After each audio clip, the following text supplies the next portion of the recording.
Merci, Monsieur le conseiller d'État. Je cède maintenant la parole à Madame la conseillère fédérale Micheline Calmiret.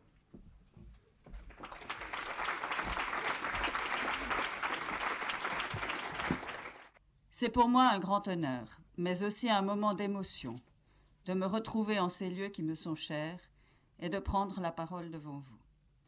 Il y a 2 ans, Sergio Vieira de Mello était ici, à ma place. Son assassinat nous a touchés. Il nous a choqués. Sergio Vieira de Mello était un diplomate et un homme de terrain rayonnant. En restant à l'écoute de l'autre, il avait le don de remplir sa fonction avec autorité et trouvait les mots justes pour s'adresser aux victimes des conflits comme aux dirigeants de ce monde. Il était de ceux pour qui une attention exclusive doit être portée à la souffrance et aux droits de la personne en détresse, et de ceux pour qui de telles idées ne valent que par une application sérieuse et méthodique. Il était une figure de la Genève internationale, un homme de l'Institut, et il nous manque. Mesdames et messieurs, dans sa leçon inaugurale, Sergio Vieira de Mello parlait, je cite, de l'une des apories les plus anciennes et les plus profondes de la pensée et du comportement humain, la tension, l'incompatibilité, le choc entre morale et politique, et abordait la question de la réconciliation de l'éthique et de la politique. Vous me permettrez de commencer mon propos en commentant cette même question. Toute vraie politique s'inscrit non pas dans une idéologie, mais dans un impératif moral que chacun porte en soi, impératif qui nous porte à montrer de la compassion, à aider les autres, à faire ce qu'il est possible de faire pour la paix et la prospérité du monde. Et l'histoire de Genève incarne collectivement cet impératif moral. Genève n'a cessé de manifester une volonté d'ouverture qui a fait de cette ville-canton un haut lieu du protestantisme, le laboratoire des révolutions du XVIIIe siècle, le berceau de la Croix-Rouge et des organisations internationales. Genève n'est pas un canton comme les autres. Il a mis au plus haut la tolérance, le dialogue, le respect et la dignité de l'autre. À Genève, on parle toutes les langues. On y côtoie des gens venant de tous les pays. 38% de la population est étrangère et près de 75% ont, sur 3 générations, des origines hors de Suisse. Pourtant, si cette multiculturalité ajoutée à la tradition calviniste, à Rousseau et à la Croix-Rouge, ont participé à la création et au développement de nombreuses organisations internationales à Genève, ces dernières ont durablement installé dans la ville un monde à part, la Genève internationale. Dans ce contexte, l'Institut universitaire de hautes études internationales occupe une place particulière. Je suis particulièrement attachée à l'Institut. Les valeurs qu'il m'a transmises m'accompagnent aujourd'hui encore. Par exemple, la conviction que l'histoire est un sujet passionnant, vivant et dynamique, tout le contraire d'une vision passive de l'évolution humaine. La conviction que l'on est partie prenante de son époque et que l'on y a des responsabilités. L'Institut nous a initiés à la recherche ardue et périlleuse de l'objectivité. Cette démarche éclaire la pensée et accompagne toutes nos investigations, au risque de bousculer les certitudes les plus tenaces. L'Institut nous a aussi enseigné, au-delà de la connaissance, l'interdisciplinarité, c'est-à-dire à faire les liens entre les matières, l'économie, la politique ou le droit. Cette formation d'esprit universaliste pouvait apparaître un peu anachronique à une époque. Elle prend tout son relief et sa modernité aujourd'hui dans un monde en recherche de cohérence. Car la crise de l'État et de l'action publique est d'abord une crise du sens. Quand on observe la scène politique, l'économie et les questions financières occupent 70 à 80% de l'espace. Dans un pays où 1 franc sur 2 est gagné à l'étranger, les bonnes relations avec les autres sont une nécessité sur le plan politique comme sur le plan économique. Mais notre politique étrangère a aussi, l'ambition de promouvoir les droits de la personne humaine, la démocratie et la paix. Certains y voient de la contradiction. La politique, l'éducation, les aides sociales, la sécurité, la protection de l'environnement ou les services publics ne se résument pas à l'économie ou aux économies. Et si nous sommes, de par notre formation aux relations internationales et depuis toujours, favorables à l'ouverture des frontières, nous sentons bien que cette ouverture est parfois brutale, inégale, qu'elle génère des inquiétudes, des réticences et des forces contraires. Et nous voyons bien que les solutions seront cohérentes et globales. Les actes de terrorisme, les drames de l'immigration, les souffrances de l'exil, les grandes épidémies, les fluctuations boursières ou les atteintes à l'environnement. Aucun pays, aussi puissant soit-il, ne peut résoudre ces problèmes seul. Nos efforts portent sur l'établissement de règles d'échanges commerciaux justes et transparents, afin de donner la possibilité aux pays pauvres de participer au commerce mondial dans des termes égaux. Nous devons améliorer les conditions d'investissement dans les pays développés, chez nous, et promouvoir le commerce et l'industrie locale. C'est important pour nous. Il nous appartient de faire face à de nouvelles menaces à notre sécurité en intensifiant nos efforts en faveur de la paix et le développement du droit international public, tout comme celui des mesures de désarmement, des mesures de promotion de la paix et des droits de la personne qui sont ici essentiels. Et si ce type de problème est susceptible de solutions diplomatiques, ces dernières doivent intégrer toutes les composantes de notre politique étrangère, qu'elles soient bilatérales ou multilatérales. Genève, lieu d'ouverture, carrefour de rencontres internationales, dispose de nombreux atouts pour assurer cette intégration. Genève est le siège européen des Nations Unies et de nombreuses organisations spécialisées. On y traite de la coordination des postes internationales, des fréquences pour les téléphones mobiles. On y décide des brevets de recherche et des questions de marque. On y parle de santé publique, de conditions de travail. À Genève se définissent les règles de notre vie quotidienne. Avec l'Organisation mondiale du commerce, l'Organisation internationale du travail, l'Organisation mondiale de la santé, l'Organisation mondiale de la propriété intellectuelle, l'Union internationale des télécommunications. Genève normalise. Genève est la capitale d'une mondialisation maîtrisée. Genève s'occupe aussi des menaces à notre futur, des causes des conflits, des problèmes d'environnement, de déminage, des violations des droits de la personne, de migration. À Genève, on tente d'apporter des réponses en développant le droit international public et le droit humanitaire, en développant les mécanismes d'aide humanitaire et de désarmement, en formant, en améliorant capacité de réflexion et de recherche. À l'heure où le respect du droit international est remis en question par la loi des armes, il est essentiel de participer au renforcement des normes de droit international parce que ce sont elles qui offrent les meilleures garanties de stabilité et de justice.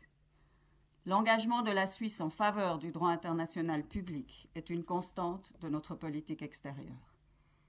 Dans ce contexte, la Genève internationale joue un rôle fondamental qui confère à la Suisse la capacité d'exercer une influence sensible sur le processus d'élaboration des normes de droit international public, et ce, dans une mesure qui dépasse de loin le poids objectif de notre pays. La Genève internationale, notamment en tant qu'hôte de l'Organisation mondiale du commerce, permet à la Suisse de faire également valoir ses intérêts économiques et apporte un soutien tout particulier à l'économie de l'arc lémanique.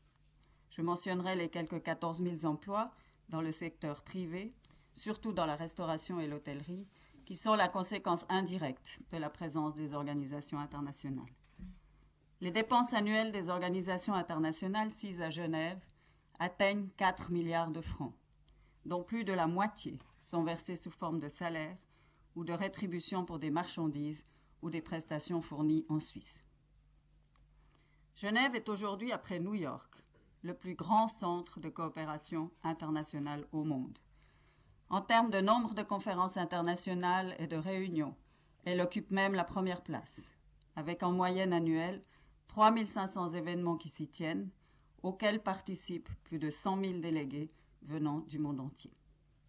Genève accueille plus de 150 représentations diplomatiques, 19 organisations internationales, dont 8 font partie du système des Nations Unies, et non moins de 200 organisations non gouvernementales internationales.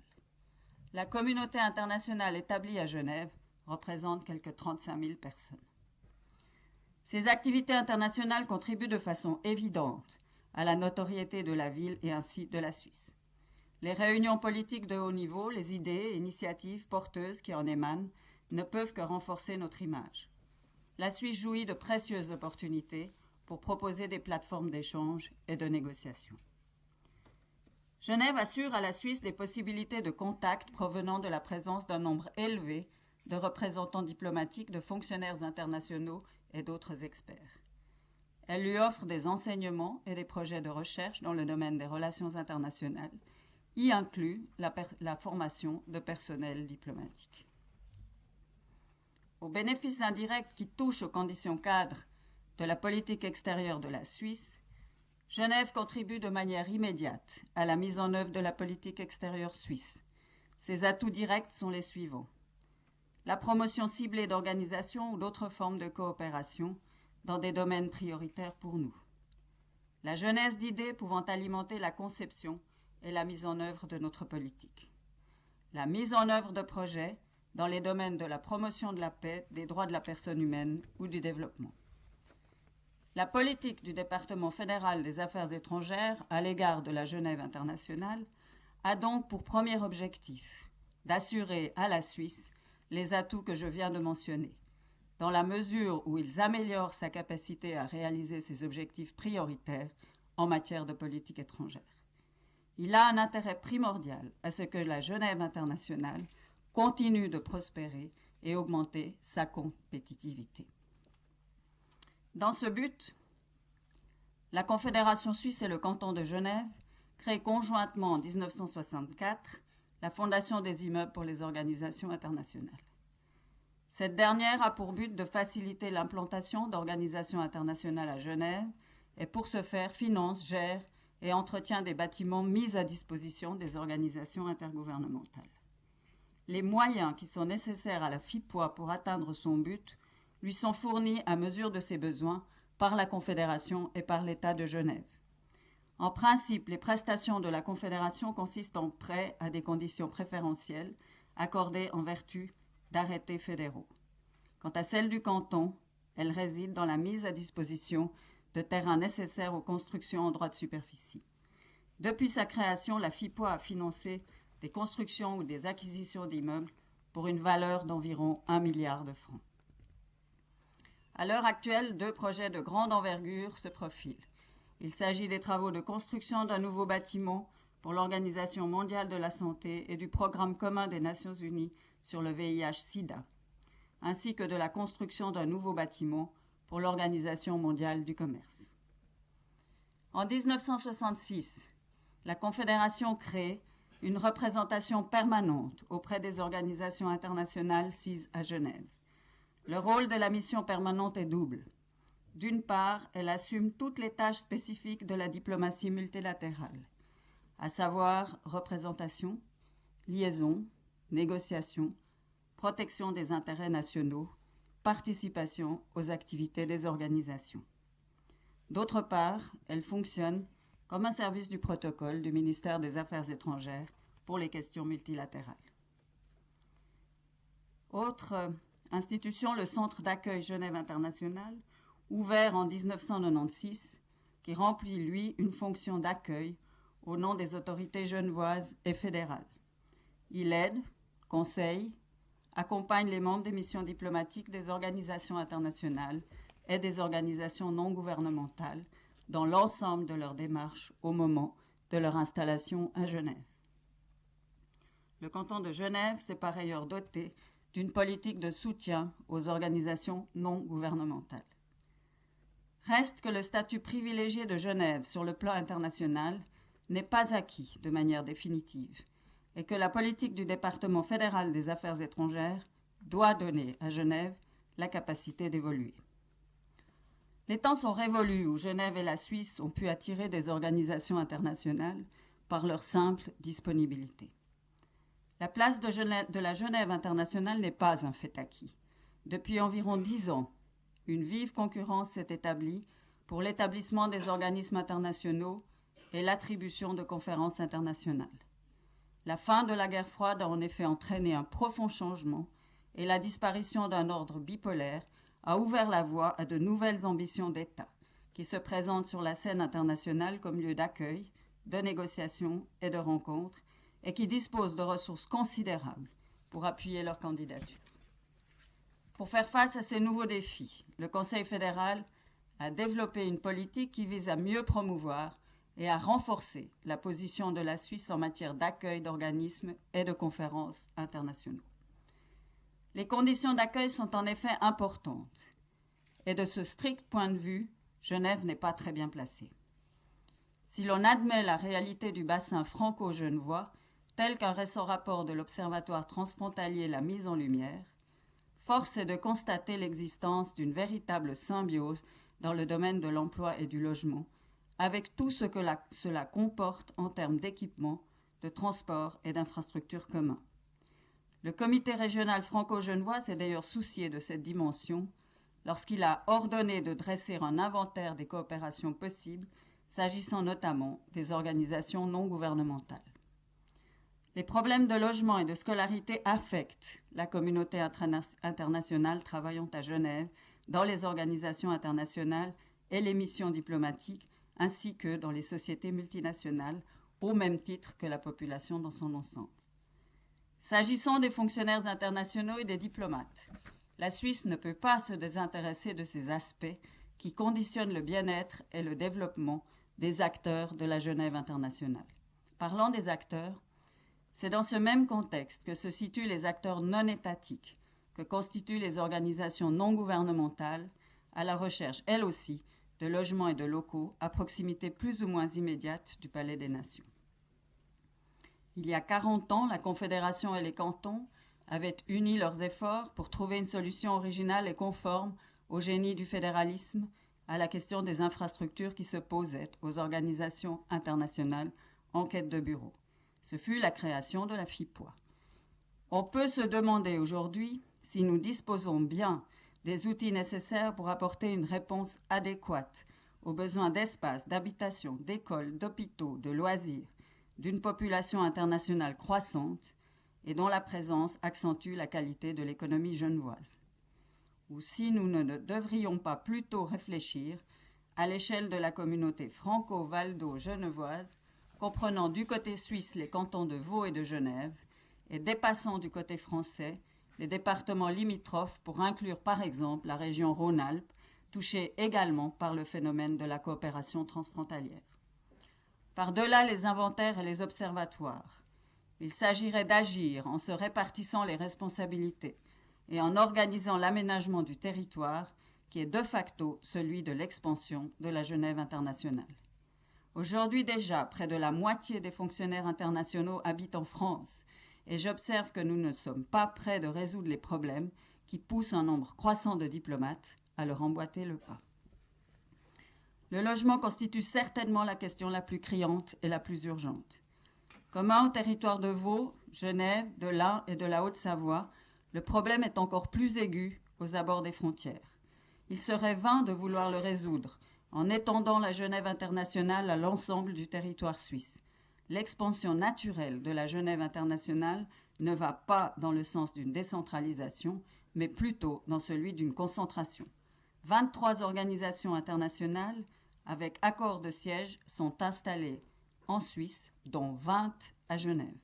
Les organisations non gouvernementales et les entreprises multinationales suivent, choisissant de s'installer auprès des organisations spécialisées, à proximité des lieux où s'élaborent les règles qui leur sont applicables.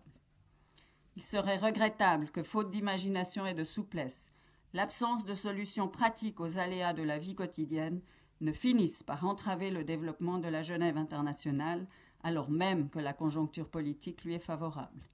Encore une fois, je ne suggère ici qu'une piste de réflexion à titre exploratoire, mais en même temps, j'entends placer ce problème dans sa vraie dimension. Autre défi auquel nous sommes confrontés, celui de la multiplication des acteurs. Les gouvernements ont perdu le monopole du pouvoir et les organisations intergouvernementales ne peuvent plus prétendre à elles seules forger le nouvel ordre politique, économique, social et écologique du monde. Parmi les facteurs qui influencent aujourd'hui la coopération internationale, la dynamique sociale tient une place importante.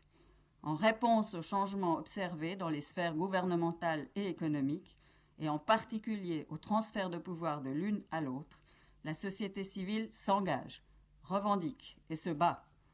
Les organisations non gouvernementales sont des partenaires incontournables, dont l'activité donne des impulsions aux organisations gouvernementales et qui en sont la chambre d'écho, répercutant le travail des institutions spécialisées dans la presse et les mouvements d'opinion. Une étude de l'Institut universitaire d'études du développement, financée par la Direction du développement et de la coopération du département fédéral des affaires étrangères, fait état des informations suivantes. 314 ONG sont présentes à Genève. 276 y disposent d'un bureau. Elles emploient aujourd'hui 2394 salariés et 1112 bénévoles. Les évolutions les plus dynamiques sont celles des droits humains et de la santé. Les ONG actives dans le domaine des droits humains sont proportionnellement les plus soutenues et représentent de fait une priorité de la Genève internationale. Malgré des efforts importants, il existe encore un certain décalage avec cette nouvelle réalité. La Suisse doit contribuer à améliorer leurs conditions de travail et leur faciliter la tâche, reconnaissant toute la valeur de leur action pour la Genève internationale. La distinction faisant assumer à la Confédération les relations avec les organisations internationales et d'État à État, et au canton les relations avec la société civile et notamment les ONG, n'est plus pertinente. Un étroit partenariat entre le canton de Genève et la Confédération s'est établi en matière de politique d'accueil des ONG. À l'époque des approches multi-stakeholder, les ONG doivent s'intégrer au processus de décision. Dans le futur, la diplomatie devra s'y confronter aussi. La difficulté de ces adaptations pour la communauté internationale est apparue dans les préparatifs du sommet mondial pour la société de l'information. Ce sommet, qui se tiendra à Genève à la mi-décembre, réunira des chefs d'État et de gouvernement, des représentants d'organisations internationales, de la société civile, du secteur privé et des médias. Lors du processus préparatoire, une formule a été élaborée qui permet aux acteurs non gouvernementaux de participer à toutes les séances des représentants gouvernementaux et d'y apporter leurs commentaires. Dans ce contexte, il faut encore mentionner 2 innovations. La création d'un bureau international de la société civile, dont la fonction est de permettre un dialogue structuré des ONG avec le bureau des gouvernements. En se constituant en association de droit privé, ce bureau pourrait acquérir le statut d'une ONG et bénéficier du soutien dont ces dernières bénéficient. En outre, une plateforme ICT for Development constitue une composante majeure du sommet mondial de l'information et permettra au gouvernement, aux ONG, au secteur privé et aux organisations internationales de se réunir et de s'exprimer. Cette plateforme est co-organisée et cofinancée par la Direction pour le développement et la coopération de mon département. Enfin, le département fédéral des affaires étrangères consacre plus de 10 millions de francs par an à des projets concrets d'ONG genevoises comme Mandat international ou la Fédération genevoise de coopération. Sur la scène en constante mutation des relations internationales, les ONG sont un élément déterminant du nouveau contrat social appelé à se mettre en place entre les différents tenants de l'ordre multilatéral. Il nous importe de favoriser leur développement, de soutenir le domaine de l'accueil et de la promotion de leur travail et d'établir des conditions cadres qui s'appliqueraient à l'ensemble des ONG. Le département des affaires étrangères prépare une nouvelle loi fédérale dont le but est de fixer la politique d'État hôte de la Confédération de façon transparente et prospective. La loi codifiera d'une part les normes juridiques et la pratique existante en matière d'octroi de privilèges et immunités, ainsi que les aides financières. D'autre part, elle sera orientée vers l'avenir en tenant compte des nouveaux développements sur la scène internationale, dont le rôle d'organismes internationaux comme les ONG. La contribution d'ordre général de la Genève internationale aux objectifs de la politique extérieure de la Suisse semble incontestée. Tout au plus se heurte-t-elle à des réticences d'ordre financier. Par contre, les avantages de la Genève internationale, qu'ils soient directs ou indirects, sont insuffisamment utilisés. Dans le domaine de ce qu'il convenait d'appeler les bons offices, et qui aujourd'hui prennent la forme de mesures de promotion de la paix, la Suisse est en concurrence avec d'autres pays. Il ne lui suffit plus d'être neutre. Il ne lui suffit plus d'offrir un lieu et des capacités hôtelières. Il lui faut surtout être créative, disposer de bonnes relations et de personnel qualifié. Genève contribue à ces besoins. La récente rencontre de Kofi Annan avec les ministres des Affaires étrangères des membres permanents du Conseil de sécurité montre que Genève compte. Si nous voulons continuer à promouvoir la Genève internationale, et le Conseil fédéral le veut, alors nous devons promouvoir aussi son grand potentiel intellectuel. Aux Nations unies sont actuellement débattus des sujets qui nécessitent d'urgents apports de réflexion, comme celui de la guerre préventive ou de la migration. Genève, qui offre non seulement ses traditions, ses nombreuses organisations internationales, mais aussi ses institutions de recherche et d'enseignement, est de ce point de vue pratiquement sans égal. La mise à disposition d'institutions communes et de plateformes d'échange représenterait un avantage comparatif, et les interactions entre elles pourraient être modulées en fonction des projets. Je pense qu'à travers la symbiose des intérêts, la collaboration est au bénéfice de tous, mais elle demande le courage d'explorer des voies nouvelles et aussi des moyens financiers adéquats. Le récent accord de Genève concernant le Proche-Orient illustre les capacités de synergie de la Genève internationale. Un séminaire universitaire, la rencontre de deux hommes, la fusion du savoir universitaire et du savoir opérationnel, la mise à disposition des lieux, le soutien logistique et financier d'une fondation privée genevoise et des affaires étrangères.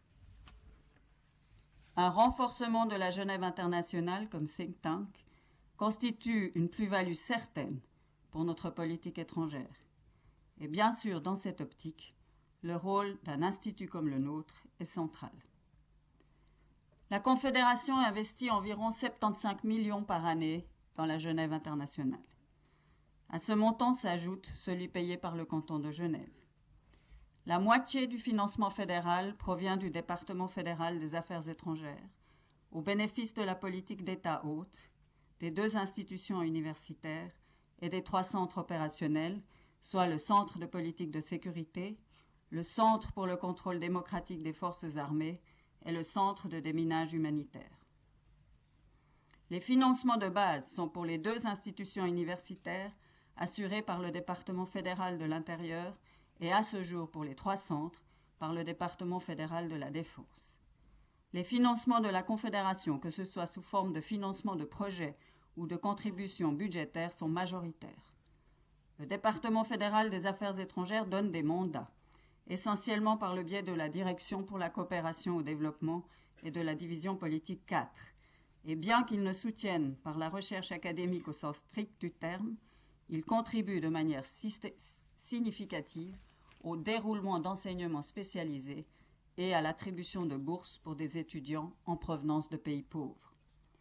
Ce mode de financement, à la fois de par sa dissémination entre départements fédéraux et de par sa forme, financement de projets pour le DFAE, rend difficile la vue d'ensemble et la concrétisation de priorités et pose le problème de l'expression d'une volonté politique claire sur le plan institutionnel.